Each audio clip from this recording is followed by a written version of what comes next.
On va plutôt vers un monde à la fois multipolaire, mais dominé par deux pôles, les États-Unis et la Chine. La suprématie économique de la Chine. Est-ce qu'on risque de disparaître de la carte économique mondiale, nous, Européens ? Les gens qui ont conçu l'euro ont fabriqué un monstre qui a détruit l'industrie française. L'Europe elle-même, d'une manière générale, est en train de se déclasser. L'Allemagne est en train de perdre son modèle économique. Cette Union européenne qui s'écroule complètement dans le déclin. Qui sera la superpuissance du 21e siècle ? C'est l'Europe. Olivier, ça tourne là, faut commencer la revue de presse. Moi je peux pas, ils sont trop graves là. Bon, c'est parti pour un nouvel épisode du syndrome de la page 27. Et je peux vous dire que la sélection n'a pas été simple vu l'avalanche d'informations et les déclarations lunaires qu'on voit défiler. Alors, au programme aujourd'hui, un ministre un peu étrange qui se prend pour Néo et qui veut faire bugger la matrice, une recolonisation de l'Afrique, la diplomatie française de la serpillière au Moyen-Orient, comme d'habitude, des nouvelles du nucléaire en Corée du Nord, et l'Allemagne qui réécrit son histoire tout en censurant l'extrême gauche. Tout parallèle historique serait bien entendu fortuit. On peut avoir une deuxième chance ? Comme vous pouvez le voir, c'est assez chargé, donc accrochez-vous, c'est parti. Et ça va envoyer du lourd.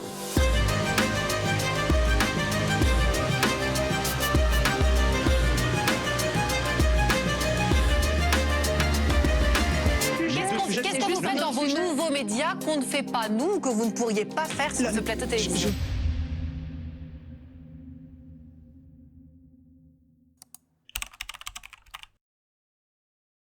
Eh bien, une fois n'est pas coutume, on commence par une bonne nouvelle qui nous vient tout droit de notre ministre des Affaires étrangères, Jean-Noël Barrot, puisque dans un tweet, il nous explique que les armées de Vladimir Poutine ont reculé en Ukraine, que l'économie russe s'enfonce dans la crise, qu'il est grand temps pour le Kremlin d'ouvrir les yeux sur son échec et de mettre fin à sa guerre d'agression injustifiable et ruineuse. Alors, finalement, il nous dit donc que les Russes galèrent en Ukraine, et puis comme ils n'arrivent pas à prendre le Donbass, a priori, ils vont pas prendre ni la Bretagne ni le Portugal à court terme. Et donc, très bonne nouvelle, ça veut dire que j'imagine on va pouvoir ne pas faire exploser les budgets militaires et consacrer l'argent plutôt à notre modèle social qui en a grand besoin, non ? Nous consacrerons donc 64 milliards d'euros pour notre défense en 2027. C'est le double du budget dont les armées disposaient en 2017. Ah ok, alors tant pis pour l'hôpital, on va continuer comme c'était prévu. Mais c'est vrai que quand on les écoute, ils nous expliquent que la menace est bien réelle, mais sur Internet. Et on apprend donc sur France Info que c'est pour ça que le ministère des Affaires étrangères a créé son contingent numérique de la réserve diplomatique. On apprend donc qu'il souhaite piocher une 50aine de personnes dans son millier de citoyens réservistes dédiés à la guerre informationnel. Bref, c'est des espèces de trolls bénévoles dédiés à faire la propagande du gouvernement français. Le mieux, c'est d'écouter ce que raconte le ministre, puisque justement, il a fait un discours autour de ça, qui en fait est un discours que j'ai trouvé extrêmement important et qui n'a pas eu l'audience qu'il méritait, puisqu'il n'avait eu que 1417 vues en un mois, ce qui est un petit peu limité, mais on va prendre le temps de détailler tout ça. Au passage, il faut bien noter le titre, qui s'appelle « Agir dans la bataille des récits ». Les nouveaux empires se sont armés de récits simplistes et brutaux. Ils véhiculent aussi des messages hostiles à notre égard, pour obtenir des gains géopolitiques. Ce sont des provocations systématiques, des stratégies nationales d'influence qui alimentent une confrontation permanente dans le champ informationnel. Alors je comprends qu'il soit vraiment choqué, le ministre, qui, je rappelle, est à la base professeur d'économie à HEC, parce qu'il vient de découvrir à 43 ans l'existence de la propagande. Et oui, parce qu'il devait penser que tous les gouvernements étrangers disaient la vérité, et là, il découvre comment ils sont trop pas gentils. Alors ils nous attaquent sans complexe. Ils prétendent que l'Europe est au bord de l'effacement civilisationnel. Ils disent qu'il faut l'abolir et ils s'y mettent à plusieurs. Rappelez-vous la campagne Abolish the EU, lancée par Elon Musk sur X. Une véritable partie de ping-pong entre les réseaux MAGA et les leaders du Kremlin. Ils nous attaquent sans complexe. Ils prétendent que l'Europe est au bord de l'effacement civilisationnel. Ils disent qu'il faut l'abolir. Alors on note dans ce grand moment de complotisme débridé la bouillie cérébrale de l'européiste qui confond le continent, les pays, la culture, la civilisation avec la structure de l'Union européenne qui n'est qu'un mode d'organisation politique parmi plein d'autres possibles. Et son souci, c'est que après des décennies d'Union européenne, eh bien, on est vraiment au bord de l'effacement économique et politique. Et ça, il a bien du mal à expliquer pourquoi. Et donc, comme il ne peut pas bien comprendre pourquoi, il pense que tout ça, c'est lié aux stratégies de communication étrangères. Elles rendent inaudibles nos réponses institutionnelles. Pourquoi ? Parce qu'elles sont trop policées. parce que nos adversaires savent que nous sommes trop polis. Alors, comment te dire, Jean-Noël? Non, c'est pas forcément que t'es trop poli. Normalement, un diplomate, c'est poli. En fait, il y a peut-être une hypothèse qu'il faut creuser, c'est que peut-être que vous êtes nul. Mais, c'est une hypothèse, comme une autre, peut-être à analyser, je sais pas. Mais bon, a priori, il semble écarter cette hypothèse qui, ma foi, avait quand même quelques éléments pour la soutenir. Nous sommes restés, disons-le, trop longtemps en retrait de la bataille des récits. Parce qu'on a longtemps pensé que parce qu'elles sont universelles, nos idées sauraient s'imposer d'elles-mêmes, par elles-mêmes. Parce que dans notre esprit rationnel, passer par l'artifice de la fiction, de la séduction, c'était une forme de trahison. Parce qu'en France, on aime la nuance, la liberté, la diversité, et on rejette le dogme, le récit unique et la norme. Alors là, on va être sérieux parce que c'est un passage très important qui résume tout le problème. Déjà, le type explique qu'en France, on aime la nuance, la liberté, la diversité. Bon, alors, on espère déjà qu'il n'a pas pris la route dans cet état-là, Monsieur Barrot, parce que jour après jour, lui et ses amis, ils nous construisent un avenir plus ou moins autoritaire en réduisant les libertés et en développant une société de surveillance. Ils proclament qu'ils adorent la nuance, l'esprit critique, mais on voit très bien qu'au quotidien, il ne faut pas avoir des opinions contraires aux leurs, puisqu'ils cataloguent tous leurs vrais opposants comme des extrémistes ou des non-républicains ou des agents de l'étranger. Mais surtout, le point central, c'est qu'ils considèrent que ces idées sont universelles et donc elles auraient dû s'imposer par elles-mêmes, ce qu'elles n'ont pas fait, ce qui montre qu'elles ne sont pas universelles. C'est dit joliment, mais il faut bien comprendre ce que ça veut dire. Ça veut dire que pour lui, finalement, ces idées, sa culture, sa civilisation est supérieure aux autres. Et ça, c'est un mode de pensée qui est fréquent, mais qui est très dangereux. Parce que quand on pousse cet axe, on va arriver naturellement à de l'impérialisme, à des ingérences, à la colonisation, au racisme, au génocide. En 2025, nous avons monté le son et nous avons haussé le ton. En lançant des campagnes de défense de la démocratie, l'objectif, c'est bien de redresser le champ des perceptions quand il a été défiguré volontairement en notre défaveur. French Response a tiré dans le mille et fait bugger la matrice. Ce n'est pas un troll, c'est un outil géopolitique, un outil de recadrage en temps réel. On riposte, on dénonce la manipulation adverse, on recadre. Alors en effet, en 2025, le ministère a créé sur les réseaux sociaux le compte French Response qui réagit à certaines publications, mais on va y revenir juste après. On note en tout cas qu'en France aujourd'hui, donc on ne fait plus de diplomatie, on fait carrément bugger la matrice. Les mecs sont très très loin dans le futur là. Et donc là, Barrot, il pense qu'il peut arrêter la désinformation comme Néo arrête les balles. Mais comme ça ne suffit apparemment pas, le ministre a annoncé son combat. Troisième temps, la construction de nos propres récits. Aujourd'hui, nous voulons nous placer en amont, agir avant même que l'opération adverse ne soit lancée, imposer nos propres lignes. C'est le nouveau combat auquel je vous invite. Après la veille, après la riposte, la bataille des récits. Comment il est super trop fort, notre ministre. Il veut agir avant même que l'opération adverse ne soit lancée. Il passe de la contre-attaque à l'attaque avant l'attaque. C'est-à-dire il voit l'avenir en fait, il sait que les gens ils vont attaquer, comme Netanyahou en fait, tu vois, il voit, hop, et il attaque. J'avais annoncé en janvier que nous allions désigner des zones de guerre informationnelle, c'est chose faite. Elles sont au nombre de 30. Ces zones correspondent à des pays où les représentants de la France, dans nos ambassades, sont la cible d'attaques et de campagnes de décrédibilisation qui entravent l'exercice de leur mission. Mais c'est pas possible, on apprend qu'il y aurait des gens à l'étranger qui essayent de décrédibiliser l'action de Jean-Noël Barrot.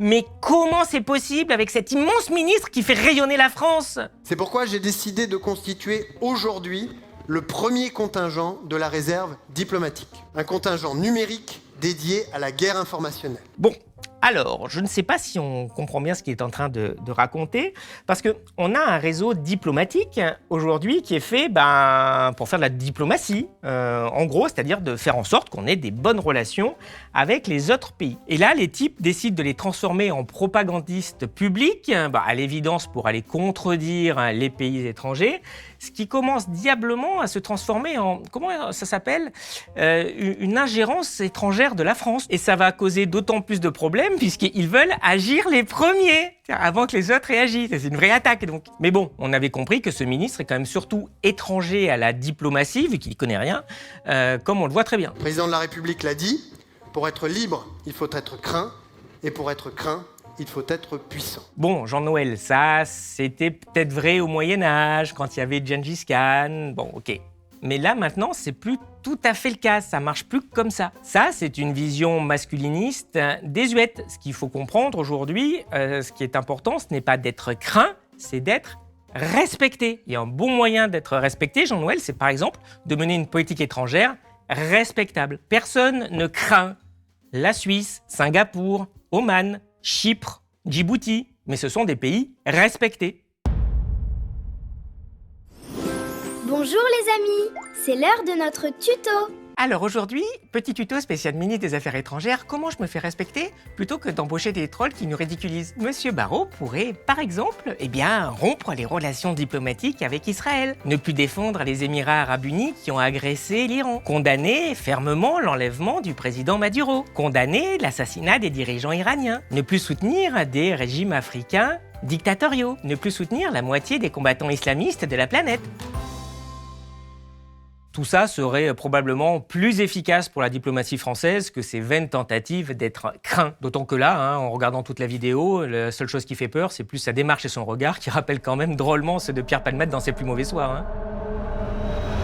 C'est que le moment où il lit Stefan Zweig, quand même, je me suis dit, est-ce que quand même on le garde ce truc-là, parce que c'est vraiment délirant. Il lit le bouquin et c'est long.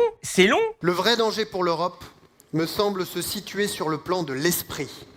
Dans l'importation de l'ennui américain, de cet ennui abominable, bien particulier, qui là-bas sourd de chaque pierre et de chaque maison.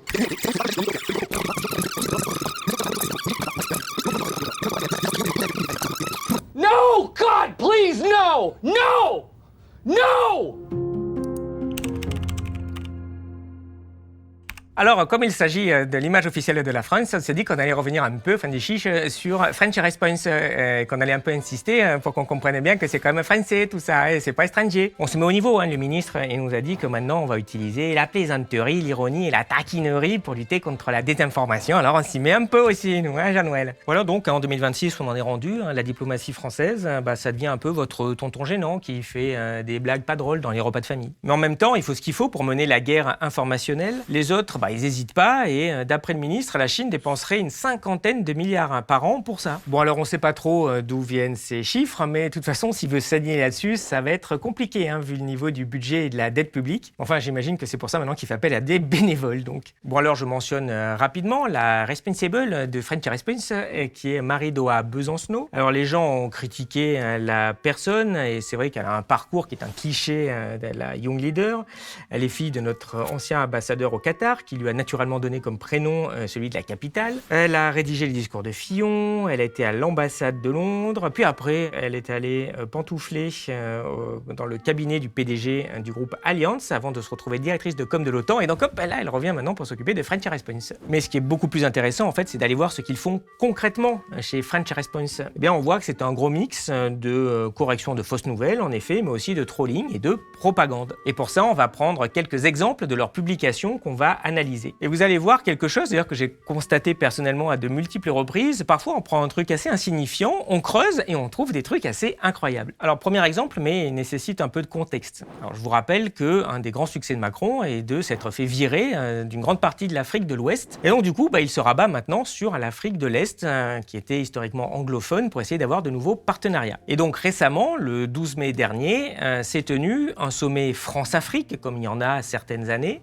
Et c'était donc pour la première fois dans un pays anglophone, au Kenya, et donc le sommet s'est naturellement appelé Africa Forward. Ils ont donc essayé de vendre un partenariat renouvelé avec l'Afrique, avec une campagne d'affichage dans la capitale kenyane qui montre Macron et William Ruto, le président du pays. Alors, renouvelé le partenariat parce que, le précédent, il était, pas super équitable, un poil déséquilibré. Et ce premier partenariat, il n'a pas laissé que de bons souvenirs en Afrique, évidemment. Alors, je le reprécise parce que le syndrome de la page 27, ça existe aussi en histoire. Alors, il y a des milliers d'exemples. Je vous propose ici un exemple avec la triste colonne Voulé-Chanoine lors de la conquête du Niger. Le 11 juin 1899, à Tibiri, devant le refus du chef de village de livrer 10 chevaux, Voulé fit pendre plusieurs dizaines de femmes.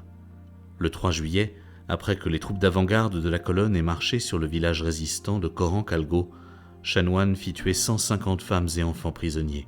Bref, tout ça pour dire que naturellement, des Kenyans qui ont déjà connu le joug de la colonisation anglaise, n'ont pas forcément vu d'un très bon œil voir débarquer le président de l'autre grand colonisateur de l'Afrique, et qu'ils ont vu ça surtout comme une forme de colonisation renouvelée. Je précise qu'il s'agit ici de la journaliste kenyane Lynn Ngugi, qui fait partie du palmarès 2021 de la BBC des 100 femmes les plus inspirantes du monde, en raison de son combat humanitaire au service des plus défavorisés, étant elle-même sortie de la précarité. Donc elle a donc posté cette simple petite blague sur la colonisation renouvelée, critiquant implicitement la venue de Macron sur Twitter. Alors du coup, une telle rébellion, ça a déplu à Paris. Enfin, on se rend compte quand même, quel outrage! Mais pour qui elle se prend quand même, cette journaliste-là? On va où là, si les nouveaux partenaires là, ils se mettent à critiquer l'action de la France? Alors, le ministère des Affaires étrangères, grâce à nos impôts, a mobilisé toute la cellule de French Response pour machiner la Matrix là, avec cette réponse cinglante. Scène en direct de Nairobi.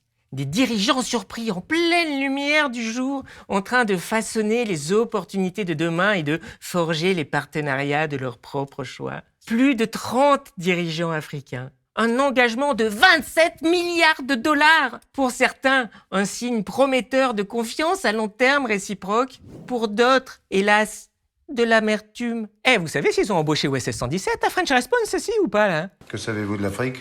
Ils ne sont pas très soigneux ni très responsables. Et toc, cassé! L'Afrique est pleine d'amertume. Alors que les gentils dirigeants, ils font rien qu'à façonner les opportunités de demain et à forger les partenariats de leur propre choix. Ça, c'est beau comme du ChatGPT quand même, ça. C'est une de leurs principales caractéristiques. En plus, ce dirigeant, il n'en a jamais des corrompus en plus, hein, c'est formidable. Et donc, Lynn, là, elle persifle alors qu'il y a un engagement de 27 milliards de dollars. C'est énorme autant d'aide. C'est pitoyable ce manque de gratitude face à tant de générosité de la France. Je crois qu'on a oublié de nous dire merci. Quoique, on va creuser ça. J'ai le plaisir de vous annoncer le lancement officiel de Elucide Response. Bon, déjà sur les 27 milliards de dollars dont on parle, en fait ça fait 23 milliards d'euros, il n'y a que 14 milliards d'euros qui viennent de la France. Le reste, c'est des investissements africains en Afrique, donc on se demande bien ce que ça vient faire dans le débat. Ce chiffre de 14 milliards semble gigantesque, parce qu'en fait, au niveau du budget de la France, l'aide totale au développement pour tous les pays, c'est 5 milliards. Donc on se demande pourquoi on parle de 14. En fait, c'est qu'on a l'air de vous présenter ces chiffres comme étant des aides, des dons. Pas du tout. En fait, c'est du business, et pour la plupart d'entreprises privées françaises. Regardons comment ils se décomposent. Il y a par exemple 1 milliard pour le groupe Castel, qui est très discret dans l'agroalimentaire. Le Monde diplomatique nous rappelle d'ailleurs ce groupe qui joue dans la catégorie de Bolloré, maîtrise parfaitement les réseaux de la France-Afrique et des paradis fiscaux. On a 1,7 milliard pour le transporteur maritime CMA-CGM de Rodolphe Saadé, vous savez, le propriétaire de BFM, RMC, La Tribune. Bref, ils mettent la main sur, ou alors ils développent des terminaux de containers qui sont très rentables. Il y a 2 milliards d'euros pour Total qui va créer d'ici 2030 différentes centrales et barrages électriques. Mais alors ce sera toujours pas à perte, hein, rassurez-vous. 1,2 milliard pour EDF qui a terminé et mis en service une centrale hydroélectrique au Cameroun en 2025. Donc c'est fini, hein, elle marche. Mais c'est un grand classique, c'est-à-dire que le même projet est annoncé plusieurs fois par les gouvernements. Et là, cerise sur le gâteau, Canal+, qui appartient donc à Bolloré, a simplement racheté en 2025 la plateforme payante de télé MultiChoice pour 3 milliards d'euros et on nous annonce ce rachat comme un investissement bénéficiant à l'Afrique. C'est magique. C'est-à-dire que désormais, quand un Africain va s'abonner à une télé payante, il va enrichir Bolloré. Ça, c'est vraiment la pompe Afrique. Bref, rien que ça, c'est déjà 10 milliards sur les 14 milliards annoncés et on voit bien qu'on présente ça comme un gigantesque soutien à l'Afrique alors que ce sont juste des entreprises françaises qui développent du business là-bas et c'est pas à perte. Ou même pire, qui rachètent directement des pépites africaines pour le plus grand profit des actionnaires africains. Si on voulait vraiment aider l'Afrique, on se débrouillerait pour les aider de façon à ce qu'ils puissent financer eux-mêmes les investissements dont ils ont besoin. Donc au final, Lynn n'avait vraiment pas tort quand elle parlait d'une forme de colonisation renouvelée. Ça n'a d'ailleurs pas échappé à la presse africaine,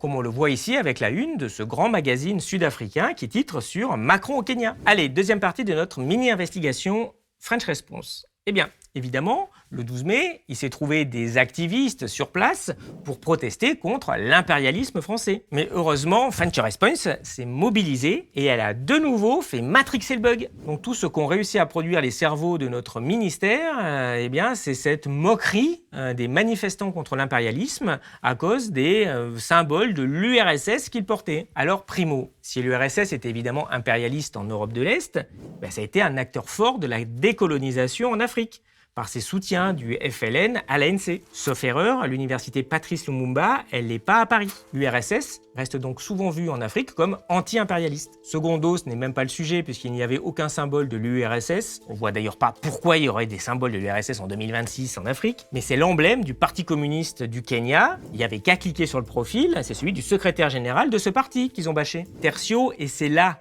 que les ricanements du ministère deviennent vraiment gênants. Eh bien, c'est que notre nouvel ami, le président du Kenya, il est aussi sympa que nos vieux gentils amis francophones. Il aime bien réprimer les manifestations, allant jusqu'à faire tirer à balles réelles sur les manifestants comme en 2024, une 60aine de morts quand même. Et Amnesty International rappelle que la situation des droits humains s'est fortement dégradée au Kenya en 2025. Alors du coup, les manifestants avec la faucille et le marteau dont notre ministère rigole, ils se sont fait réprimer. Au final, ils se sont retrouvés plusieurs jours en prison, illégalement. Et il y avait même un Français dedans. Et étrangement, alors que la presse internationale, de gauche en a parlé, eh bien, le ministère français est resté étrangement muet là-dessus. Il n'y a rien eu non plus sur la presse mainstream, c'est-à-dire qu'on n'est même plus dans le syndrome de la page 27, il n'y a plus rien, ne cherchez pas. Et on voit bien ici que French Response, c'est un outil de propagande au service du ministre qu'il a parfaitement assumé dans le cadre de sa guerre informationnelle et qui annonce clairement que le but est d'imposer nos propres lignes. C'est-à-dire qu'on ne fait même plus semblant de chercher la vérité quand celle-ci va déranger la ligne du ministre, comme c'est le cas ici. Ce qui est amusant aussi, c'est de voir la rapidité de l'hubris de cette équipe qui a un niveau blog. Troisième exemple, la sous-secrétaire d'État américaine a dénoncé la condamnation à 2000 € d'amende d'un Allemand pour avoir simplement traité sur Facebook le chancelier de menteur. C'est une hérésie pour un Américain qui est protégé par le premier amendement et a fortiori quand il le fait sur une plateforme américaine. Mais là, sans qu'on comprenne bien pourquoi, parce qu'en plus la France n'était pas concernée, eh bien il y a French Zoro qui est arrivé sur son cheval pour bâcher la ministre américaine, avec un super argument qui consiste à dire « Eh, ça ne te regarde pas, les pays de l'Union européenne font ce qu'ils veulent chez eux, na ». Alors certes, d'un côté, c'est plutôt sympa que pour une fois, les européistes défendent la souveraineté des nations, mais enfin, c'est quand même ballot que ce soit juste pour défendre une grave saloperie en Allemagne. Et deuxième point d'ailleurs, c'était pas vraiment qu'en Allemagne, puisque c'était sur Facebook, donc sur Internet, et que ça pose quelques questions qui passent au-dessus de la tête des cerveaux de French Response apparemment. En tout cas, cette réponse n'a absolument pas plu à la ministre américaine, évidemment, qui a donc défoncé French Response à grands coups de tatane dans la tête, en expliquant que ce sujet intéresse tous ceux qui se préoccupent de la liberté d'ailleurs qu'ils viennent chercher dans l'OTAN pour la défendre en cas de besoin, et elle dénonce la volonté de censure de ces bureaucrates étrangers. Je sais pas si on mesure où on en est, c'est-à-dire que maintenant c'est quand même une ministre de l'administration Trump qui vient nous parler de liberté quand même. Alors là, il y a clairement eu un bug dans le bug de la matrice, un genre de prise de Marie-Doigt dans la porte, et French Response n'a pas trop su quoi répondre, et elle a bafouillé une petite réponse. Avant de se reprendre une deuxième tannée de la ministre américaine, car manifestement, il n'avait pas lu le tweet initial qui expliquait bien que la censure sur Internet pose évidemment quelques questions au niveau international. Allez, un dernier exemple pour la route. Alors ici, dans un tweet, le ministère des Affaires étrangères russe publie une déclaration disant que l'Ouest perd sa mainmise sur l'espace informationnel mondial et que de plus en plus d'Européens se tournent vers des sources d'informations alternatives et que la Russie les aidera à briser ce blocus. Alors bien sûr, il s'agit ici de propagande du gouvernement russe, qui est exagéré, surtout au vu de la situation en Russie qui n'est pas brillante à ce niveau-là. Mais ce qu'il faut bien comprendre, c'est que ce ministère des Affaires étrangères fait ce que font tous les ministères des Affaires étrangères, c'est-à-dire mentir et exagérer pour défendre le pays, c'est-à-dire pour bâtir son récit. Tous les ministères des Affaires étrangères de la planète mentent et font ça. L'Américain explique qu'il est en légitime défense contre l'Iran, l'Israélien qui se défend en massacrant Gaza et le Liban, et le Français quand il explique qu'il a des belles valeurs alors qu'il défend souvent les pires crapules de la planète. Alors on pourrait expliquer tout ça posément pour que les gens comprennent, mais non. Voici la riposte de French Response. Donc voilà où en est la diplomatie française en 2026, traiter d'autres ministères de clowns avec des mèmes. Mais attention, c'est pas du trolling. Ce n'est pas un troll ? Alors on sait pas si dans l'équipe c'est Melchior Bogota ou Casimir Bruxelles qui a trouvé trouvé cette perle, mais enfin, chapeau bas, hein, l'argent des parents a été bien investi dans leurs études. Et après, le ministre se réjouit de sa bouse dans des espèces de conférences TEDx pour cocaïnomanes trépanés. Bon, concrètement, on voit que le ministère se ridiculise de nouveau avec cette petite initiative où ils vont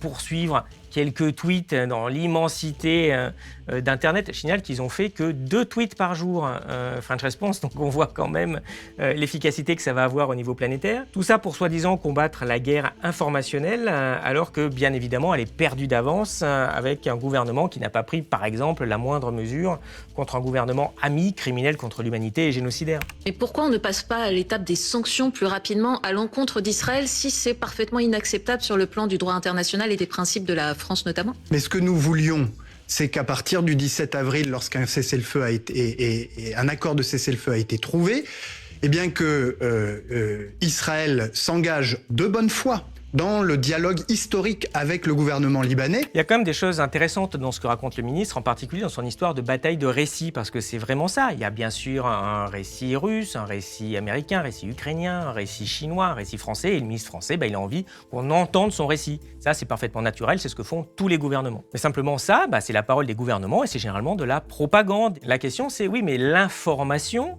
c'est quoi? L'information, ça consiste normalement à aller écouter tous les récits, et puis savoir quelle partie des récits sont vrais, quelle partie des récits sont faux, quelle partie des récits sont ambigus, puisqu'évidemment, il peut y avoir des bouts de vérité partout.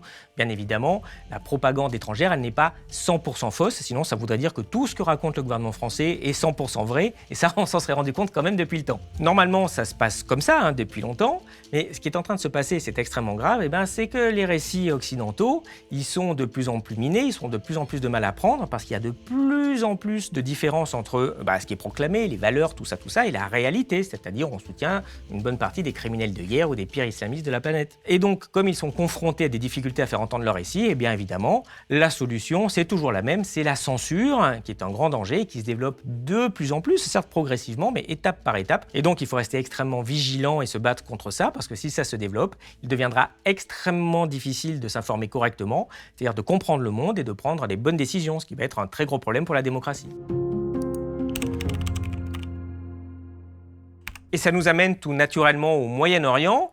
Et là aussi, il y a des bonnes nouvelles. La paix, c'est pour très bientôt parce que Jean-Noël Barrot l'a décidé. It's time. Shalom, salam, la paix. Oh, fan de chiche, it's a time. Voilà, on aura même la solution à 2 États, il a décidé. Bon, pour Israël, c'est juste hors de question, et ils ont d'ailleurs méthodiquement anéanti les conditions pratiques pour la création d'un État palestinien. Pour mémoire, les territoires de l'autorité palestinienne, ils sont en bleu sur cette carte aujourd'hui. C'est pas facile pour faire un État avec ça. Mais bon, c'est du détail, quand on veut, on peut. Et deuxième bonne nouvelle, le ministre tortionnaire d'Israël est enfin puni pour ses crimes. Il est maintenant interdit d'entrer sur le territoire français. Et plus récemment, même punition pour son collègue ministre des Finances. Et donc, pas de vacances sur la Côte d'Azur cette année pour Ben Gvir. Ça va sûrement l'empêcher, j'imagine, de torturer des Palestiniens comme il a fait depuis son entrée en fonction. Et puis ça règle tout, parce qu'évidemment, ces 2 ministres étaient le seul problème d'Israël. Enfin non, c'était pas le seul. Il y a aussi 7 colons que l'Union européenne a sanctionnés. 7 quand même, parce que ça veut dire qu'il n'y a que 0,001% des colons israéliens qui posent des problèmes. Les autres 99,999%, ils sont super gentils. Il faut quand même aussi bien voir le délire de la chose. L'Union européenne vient donc de sanctionner les habitants d'un autre pays qui se sont mal comportés et qui n'ont pas été sanctionnés par le pays, alors que ces personnes-là ne nous ont rien fait à nous, Européens. Alors que bien évidemment, ce qu'il faudrait faire au pire, c'est sanctionner le pays qui ne sanctionne pas ces salopards. Ils ont vraiment un vrai problème avec la souveraineté au niveau de l'Union européenne. Oh, quelle surprise! Alors, si on se décale un peu vers l'Afrique, on apprend que Macron est tout content parce qu'il a retrouvé, je cite, son ami, le dictateur égyptien Sisi, un des pires de la planète. Rappelons qu'il est arrivé au pouvoir en 2014 après un coup d'État qui a fait la bagatelle de 1200 morts, ce qui constitue probablement un crime contre l'humanité, comme le rappelle l'organisation Human Rights Watch. Il a alors emprisonné le président Morsi, démocratiquement élu, qui est mort en prison. Des experts indépendants de l'ONU ont rendu un verdict accablant pour le pouvoir, incarné par Al-Sisi, selon ces experts, la mort de l'ancien président égyptien pourrait s'apparenter à un assassinat arbitraire sanctionné par l'État. Mais bon, comme Sisi empereur a acheté 30 rafales, ça vaut bien l'honneur de la France. Pour mémoire, Macron a même secrètement décerné au président égyptien la Grand Croix de la Légion d'honneur, la plus haute distinction de la France. Et l'Europe défend une certaine idée du droit, de la dignité humaine, de la démocratie. Et comme on parle de Rafale, revenons-en aux sympathiques Émirats Arabes Unis. On voit ici Marine Le Pen qui déploie des trésors de diplomatie pour apporter son soutien à ce pauvre pays bombardé par le méchant Iran, alors qu'il sert de base aux États-Unis pour attaquer l'Iran. Notez au passage, comme tous les islamophobes de profession, sont super amis avec plein de pourriture islamique mondiale. Ça avait commencé avec les Afghans de Ben Laden dans les années 80 et ça s'est jamais démenti, de la Tchétchénie à la Syrie en passant par la Libye. C'est-à-dire qu'ils vomissent sur les musulmans français mais adorent les islamistes étrangers. Surtout quand ils ont de l'argent en fait, et quand ils leur prêtent. Comme ici, les Émirats Arabes Unis qui ont prêté 8 millions d'euros au Rassemblement National pour le sauver. Comme Sarkozy d'ailleurs, qui a aussi été largement arrosé par cette dictature du Moyen-Orient. Bon, moi, Marine Le Pen a une certaine constance, puisque quand les bombardements israélo-américains ont commencé sur l'Iran, elle n'a rien trouvé à redire avant de se réveiller pour condamner la riposte de l'Iran en légitime défense. Mais attention, le Rassemblement National n'est pas le seul à défendre ces pauvres Émirats, comme on le voit ici avec la présidente du Parlement européen, ou ici le chancelier allemand qui exprime sa solidarité avec les Émirats, pourtant État agresseur, comme on l'a rappelé plusieurs fois sur Élucide. Et n'oublions pas Ursula qui a aussi apporté son soutien aux Émirats, j'imagine que ces gens-là doivent avoir les mêmes valeurs. Il n'y a pourtant aucune solidarité à avoir avec le dictateur d'un pays qui héberge des bases qui ont agressé l'Iran. Dernier point sur Ursula, alors bon, outre qu'elle raconte n'importe quoi, en plus, le pire, c'est que c'est pas son métier. Elle n'a pas à s'occuper d'international dans les traités. Elle a déjà assez peu de pouvoir et on voit qu'elle s'essuie les pieds sur les traités. On imagine donc ce que ça donnerait si leur fichue fédération était en place. On voit que c'est un outil antidémocratique, leur bousin.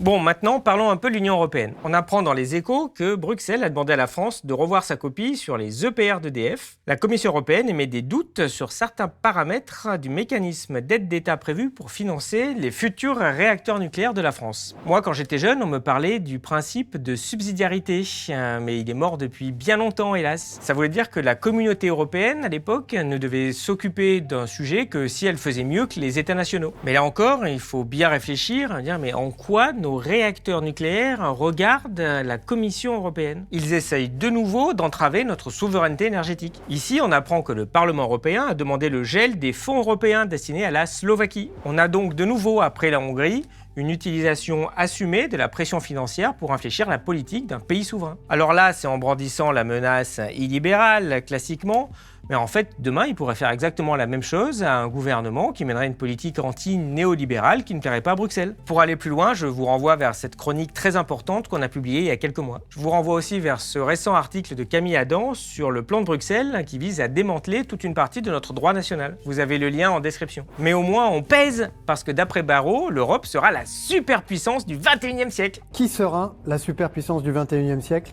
C'est l'Europe. Sachant qu'il y a déjà un quart qui est passé, faut faire vite. On croirait vraiment entendre les dignitaires de l'URSS vers 1985, là, c'est magnifique. Et d'ailleurs, ça se voit beaucoup en ce moment, notamment sur la politique étrangère. The EU Middle East strategy is in the working plans, but it's no point if drafting it right now when there's so much uncertainty. It depends very much how this war ends.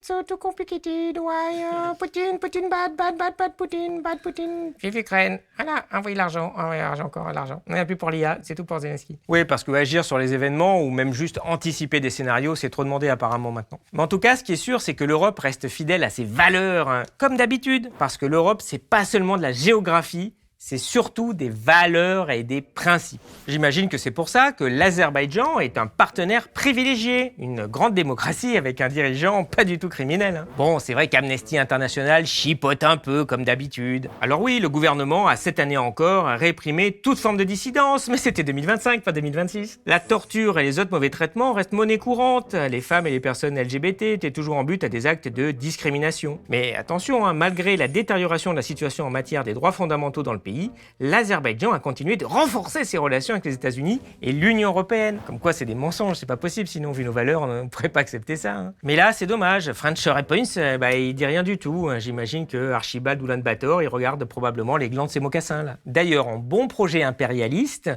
son but est de s'étendre sans cesse. La famille s'agrandit bientôt avec la Moldavie qu'on attendait tous. Ursula nous vante même la success story moldave. On a les ambitions qu'on peut. Comme ça, ce sera super. toujours plus de concurrence avec des travailleurs surexploités et sous-payés, parce que le SMIC en Moldavie, il est quand même à 300 €. Et puis c'est super pour la paix avec le conflit territorial avec la Russie. Mais c'est pas grave, les perspectives d'étendre l'Empire font triper French Response.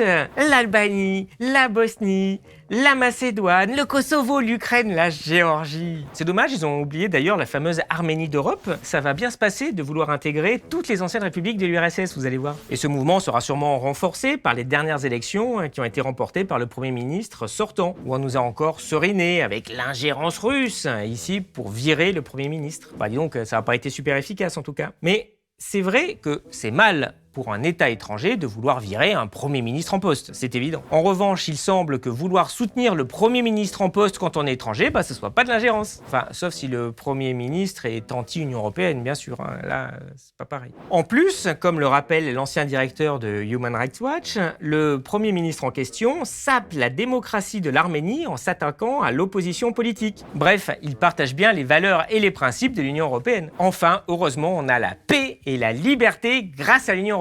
Enfin, comme le disent ces eurocrates européens. Ou alors c'est grâce à la télévision, parce que depuis qu'il y a la télévision, il n'y a plus de guerre. Ou c'est peut-être la pénicilline aussi, ou le bikini.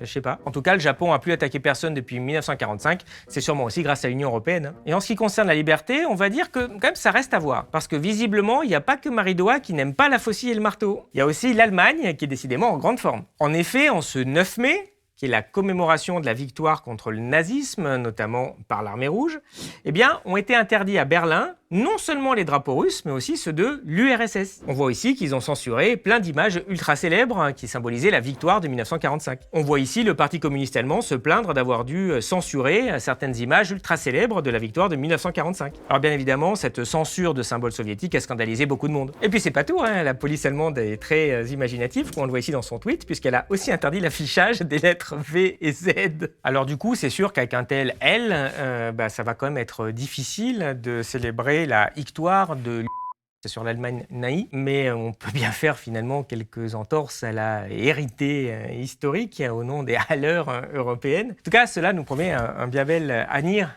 pour notre civilisation. Et là, maintenant, on retrouve l'Allemagne qu'on aime, avec son imagination sans limite, puisqu'ici, évidemment, le Parti communiste se plaint que ce vieux camarade se soit vu forcé par la police d'enlever son t-shirt de marin au prétexte que ça rappelait la marine russe, quand même. Heureusement, il y a le réchauffement climatique, il ne faisait pas trop froid. Bon, heureusement qu'ils n'ont pas gagné en janvier. Bon, après, l'Allemagne qui devient super autoritaire au point de censurer des images historiques et des vêtements neutres, de mettre des amendes quand on traite le chancelier de menteur. Honnêtement, qu'est-ce qui pourrait mal se passer This is fine. Mais bon, au moins le Parti communiste n'est pas encore interdit en Allemagne, alors qu'il est depuis 11 ans dans l'Ukraine démocratique, je le rappelle en passant.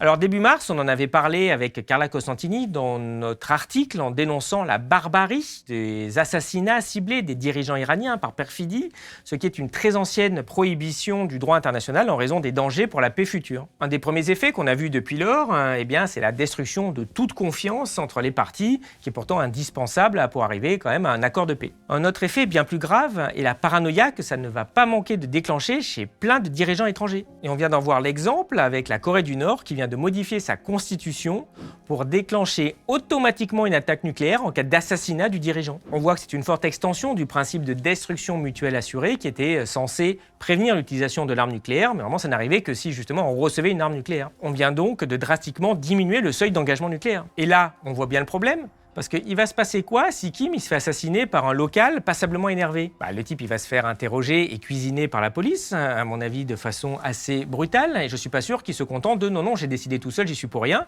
Je pense qu'après quelques jours de torture, il risque de dire que non, il était bien envoyé par la Corée du Sud ou les États-Unis. On voit donc que le monde entier est dans une logique d'escalade hyper dangereuse, surtout au vu de notre niveau technologique. Alors tout ça est certes bien inquiétant, mais enfin, on va quand même essayer de finir cette vidéo sur quelques bonnes nouvelles. La première, par exemple, on a la chance d'avoir des médias de qualité qui nous rappellent qu'on a un président qui est un vrai héros. Il a un côté très héros de série des années 60 avec sa voiture de sport. Je trouve qu'il a quelque chose de parfait. Et puis surtout, la relève est assurée parce que... C'est officiel, Gabriel Attal est candidat à la présidentielle. Voilà, aucune inquiétude à avoir, l'avenir du pays est assuré.